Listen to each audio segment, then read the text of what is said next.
Gas fees on Ethereum is one of the biggest complaints I get in my DeFi Academy. I'm telling you, all my students are complaining this week. And what I try to get them to do, Tyler, is I try to get them to put on their first yield swap trade, put on the first liquidity pool trade, buy a simple option on Ethereum, just so they understand these instruments, even at very small transaction prices. And they're all constantly complaining about the gas fees. I had Stani Kulichev of Aave in here, and I said, when's ETH 2.0 coming? And his whole business is based on Ethereum. And he said, sometime in the next 10 years. And so I'm wondering, do the gas fees affect what you're trying to do? And do you have any personal opinions about them? I also have the CEO of Polygon on here. They're doing amazing stuff. Maybe it won't matter. How do these concepts play into what you're trying to do? Oh, great question.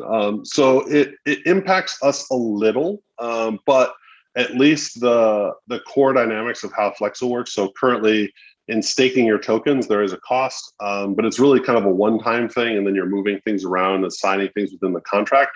We also have upgraded the AMP token to allow for you to maintain custody of your tokens. So we're going to be upgrading the capacity, like kind of the collateral managers, to make that even cheaper.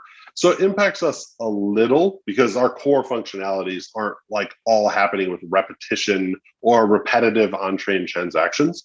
So it's not as relevant to us. It is hyper relevant in that no one wants to spend Ethereum assets anymore.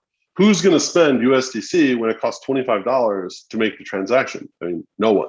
So that's where it really affects us more, not as like an actual infrastructure or project itself, but the usability of these assets. I mean, that's absolutely crushing that part. But there's a few things.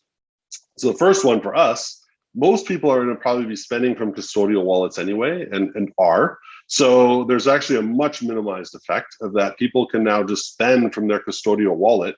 The average public, I don't think, is going to be maintaining all of their keys across all these platforms. And I think that good centralized entities with certain amounts of money is just very, very good hygiene.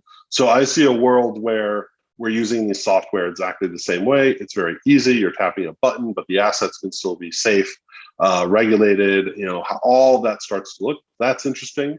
And then also, I think people very much underappreciate the speed of which these technologies are growing. When you look at, the internet is a perfect example that everyone can always reference. When I started using the internet and I had my Pine email client, and that was as best as I absolutely could do. There were no mobile phones, there were no laptops, there was none of this, to where now we're streaming 5G internet service, Wi-Fi on your phone, Netflix, streaming like 4K video on a mobile device is just complete. If you had said some of that, the iPhone is, I forget now, how old is the iPhone? Like 12 years? It was '07, I think. '07 it came out, or yeah. So 14 years, right? 14 years. We didn't even have that device. So if you were to go back 10 years ago and tell people, oh, you'll be able to stream, 4K video on your phone, 4K didn't exist. Your phone couldn't even support that. There wasn't even why we had 3G at best, right? That would have been just completely crazy. And if anyone told you that, 30, 40 years will happen. Well, guess what? We had it in 5 or 6.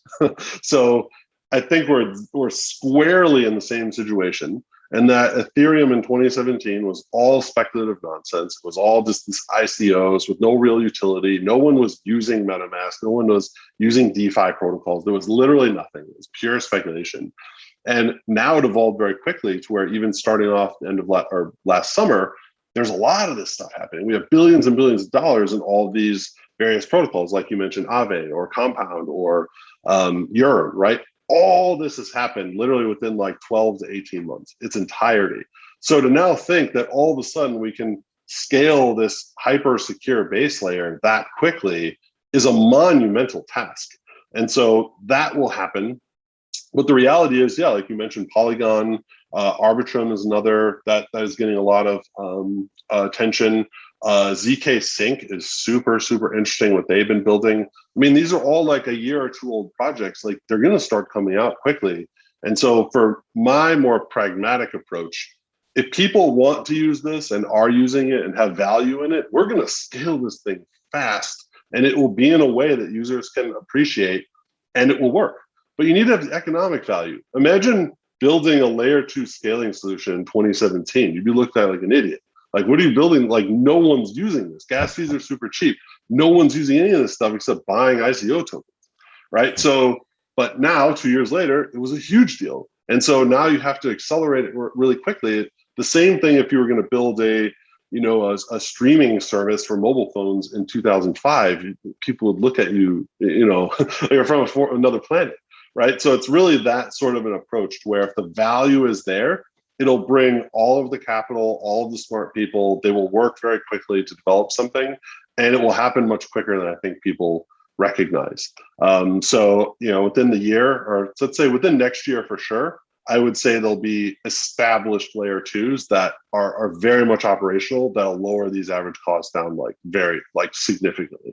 And then we're, off to the races, and then we just grow from there. With good user interfaces that people can tap right into, just like they do now with their MetaMasks, et cetera. So that should... Yeah, and even that'll evolve, right? It's still a terrible experience. I mean, I've been in crypto for almost 11 years, and it hasn't gotten much better. It works. Technically, it works. But yeah, there's still lots of progress there too. For normal people to be using this stuff and getting the benefits, really making all that happen. We're still, as crazy as this world is, I think we're very, very much at the still absolute beginning. And this is like first inning baseball sort of stuff within crypto, in my opinion.